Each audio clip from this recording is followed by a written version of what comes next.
Hi, friend, and welcome to Tidy the Clutter podcast. I'm Mariah, and I'm so glad you're here.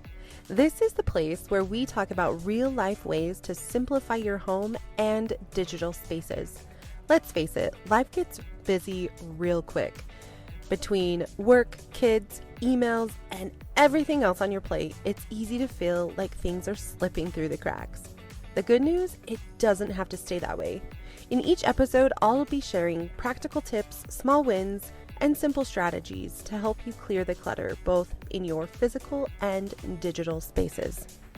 You can feel more in control and have more time for what truly matters most to you. Whether it's setting up routines that stick, taming your inbox, or tackling toy chaos, my goal is to make getting organized doable, even on your busiest days.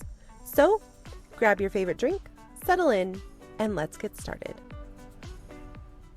Hi, friend. I hope you had a beautiful Christmas. If you don't celebrate Christmas, then I hope you had a beautiful holiday. Now that we are a day after Christmas, our homes might be feeling a little more chaotic than usual. Mine definitely is. Between post-holiday, kids out of school, and the general busyness of the season, it's easy for clutter to take over, honestly. That's why I want to revisit a strategy we talked about a couple of months ago, which is the 15-minute family reset. This simple routine is a lifesaver for me, especially during hectic times like holiday season. It's a quick, focused way to tackle clutter, restore some calm in your home, and involve everyone in the process so you aren't burning out every single day. We're going to dive deeper into how to make this reset work for your family with fresh tips and real-life examples. So grab a cozy drink because winter is still upon us, and let's get started. The absolute beauty of the 15-minute family reset is its simplicity. It's not about deep cleaning or perfection. It's about giving your home a quick refresh so it feels more manageable. Think of it more as a reset button for your space. What is that company that had the easy button? Wasn't it Staples? Yeah, think about it similar to that, right? And the best part, it's a shared effort. When everyone pitches in for just 15 minutes, the results can truly be amazing.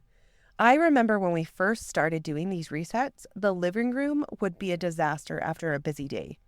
The toys were scattered everywhere, shoes were scattered in the entryway, and random cups were left on the counters and just other flat surface areas. I tried to tackle it all myself after the kids went to bed, and honestly, I'd end up feeling frustrated and super exhausted. That's when I realized, why in the world am I doing this alone when everyone contributed to this mess? By getting the whole family involved, we turned what used to feel like a burden into kind of like a team effort. It's quick, it's doable, and it sets the tone for a calmer evening and a better tomorrow, which I am all for.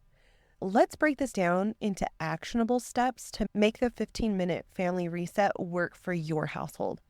First, pick the right time. Choosing a time when everyone is available and can really fully participate. For us, this works best after dinner and before the kids start their bedtime routine. For your family, it might work better in the morning before leaving the house or right after school. The key is to make it a consistent part of your day so everyone knows what to expect. Now, the second one would be focus on high traffic areas.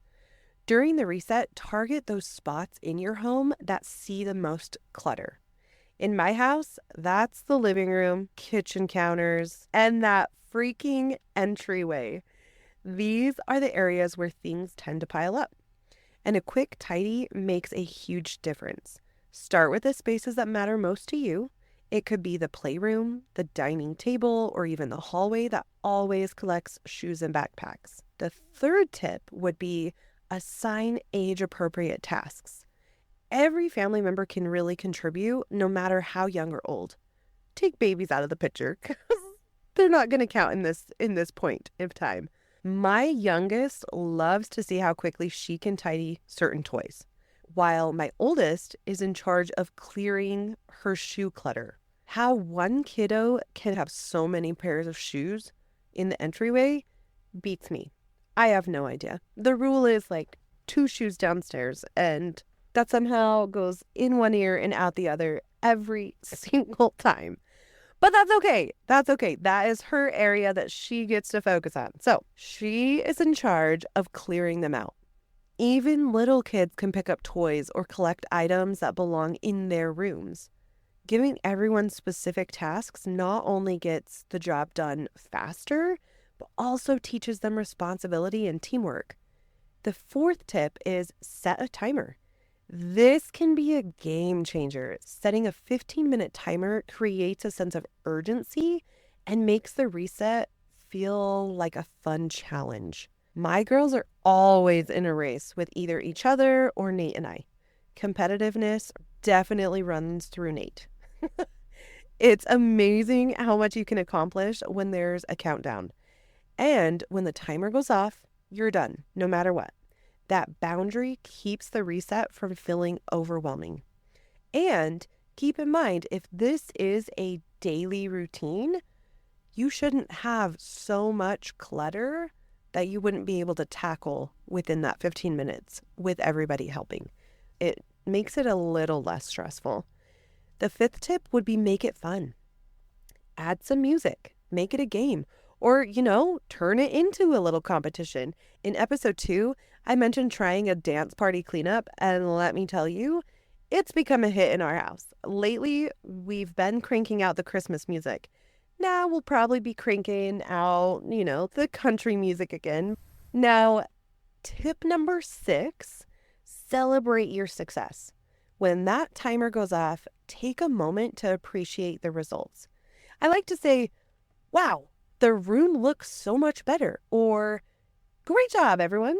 We did a fabulous job. That little bit of encouragement goes a long way in making this routine something everyone remembers. If you are feeling overwhelmed by all the holiday clutter, I've got a resource to help. My holiday decluttering checklist, it's packed with quick, practical tips to tackle seasonal clutter like decorations, wrapping supplies, and gift piles. You can grab it at tidytheclutter.com/010. It's a great companion to the 15-minute reset and will help you feel more in control during this busy season. Now, let's be honest. No matter how good the idea of a 15-minute family reset sounds, it doesn't always go as smoothly as we'd like. I've been there. Some days, everything just clicks and everyone pitches in with a smile or a joke or just jumps right in. And other days, definitely not so much. I hear things like, that's not my mess, or I don't feel like it, or even, can I just keep playing? Those moments can feel frustrating to say the least. But I'm consistently learning that these challenges are totally normal, and there are ways to work through them without losing your mind. One of the first obstacles is resistance from family members. So kids and even partners might not always be on board with the idea of a reset. The "that's not my mess" comment is a classic. And you know what? They are most likely right. Maybe it isn't their mess. Maybe it was their little sisters or their little brothers. But that's not the point. I like to remind my kids and sometimes my husband that we are all part of the same team, and the goal is to take care of our shared spaces. If I sense resistance brewing, I try to switch it up and see if I can make it a game quickly. Or I will mention that we aren't focusing on whose mess it is, but that we all live here, so we all need to help clean up. Sometimes that helps reframe the task as something we're doing together, rather than assigning blame for who left what out. When it comes to the "I don't feel like it" excuse, I'll admit I've been tempted to give in and just do it myself because it's not worth the fight sometimes. I remind myself, or at least I try to remind myself, that these resets are about more than just cleaning. They're about teaching responsibility. So I'll try to meet my kids where they're at. I might say something like, I get it. I don't always feel like cleaning up either, but let's set the timer for just 15 minutes. Once it's done, you can go back to playing. Breaking it into smaller chunks makes it feel less overwhelming for them. Honestly, we're still resetting, even for a smaller amount. Another obstacle is the I want to play instead. This one to me is a little more tricky, especially during the holidays when there's all new toys, holiday movies, and just a lot of distractions in general. My response here is usually something like, I hear you and I want to have fun too. Let's spend just 15 minutes getting things in order. Then you can enjoy your playtime without the mess around you. Sometimes I'll even sweeten the deal with something fun to look forward to after the reset, like a hot cocoa break, a family board game, or my girl's favorite, a treat. We love the Hershey Kisses at our house. That is no joke. One time, my oldest was so wrapped up in her art supplies that she didn't want to join the reset. Instead of forcing it, I asked her to use the reset time to tidy up her art supplies. She was still part of the effort, but it felt more connected to what she was already doing. It's all about being flexible while still keeping the habit alive. And let's be really real here, okay? Life gets hectic, and sometimes it feels like there's no time to squeeze in a reset. Even if you can't do a full 15 minutes, doing something is better than nothing. Try starting with 5 minutes or focusing on one specific area, like clearing the dining table or picking up the toys in the living room. Once you've built that momentum, it's easier to find time for the full routine. I also like to remind myself that it doesn't have to happen every single day. Some days the schedule gets thrown off, and that's okay. The key is to focus on consistency over time, not perfection every single time. Missing a reset here and there doesn't mean the routine is a failure. It means it's just life, and you are living, my friend. So give yourself some grace and jump back in the next day. It's not a set rule that we have to do this 15-minute reset every single night. It's a goal, yes, but some nights we may just do 5 minutes, and that's totally fine. I'll be the first to admit that I sometimes have very unrealistic expectations for how smoothly the reset is going to go. I picture everyone cheerfully tidying up while we listen to music, and the reality is often a whole lot messier. Someone gets distracted, someone else drags their feet, and suddenly I'm the only one working. When this happens, I really try to reset my own mindset. I'll pause, take a breath, and remind myself that it's okay. Things don't have to go perfect. It's all right. What matters is that we're building the habit, and even if it's not picture perfect every single time, we're still doing it. So it is okay. One trick that really helps is focusing on what's going right. Maybe one kid is dragging their feet, but the other is enthusiastically wiping down the counters. I'll make a point to praise the effort I do see, which often encourages the rest of the family to step up. Sometimes it helps to reframe the reset as a way to make life easier for everyone. For example, I might say something along the lines of, when we take the 15 minutes to clean up now, it means we won't have to do a giant cleanup later. Or I'll even highlight how nice it feels to wake up in a tidy home in the morning. These little reminders can go a long way in shifting the energy and getting everyone on board. Sometimes it works much better than other times, but for most of the time it works. By addressing these obstacles with flexibility and patience, you can make the 15-minute family reset a habit that sticks, even if it's not perfect every single time. The goal is not perfection, it's progress. And the more consistent you are, the easier it gets over time. The 15-minute family reset is a simple but powerful tool to keep your home feeling manageable, especially during those busy times like the holidays.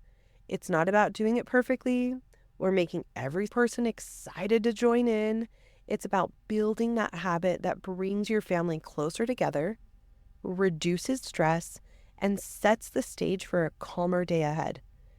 If you haven't tried this yet, I really would encourage you to just try.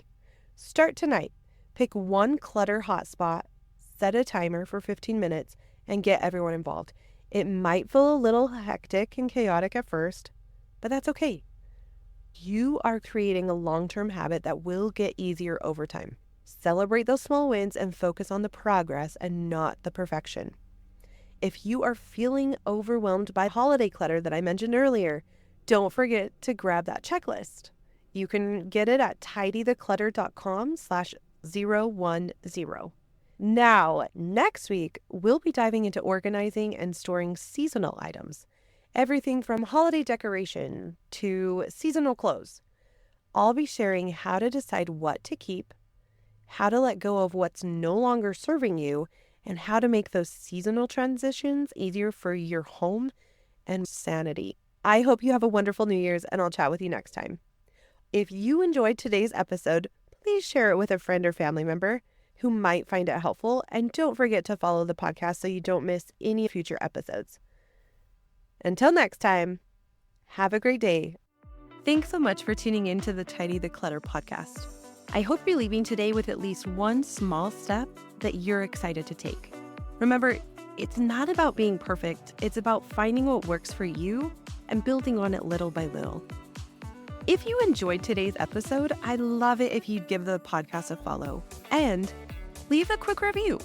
It really helps others find the show and join us on this journey toward less stress and more ease.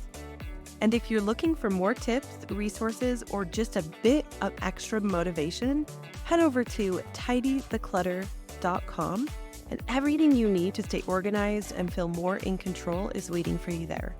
Until next time, keep things simple, stay focused, and enjoy those small wins along the way. Take care and talk soon.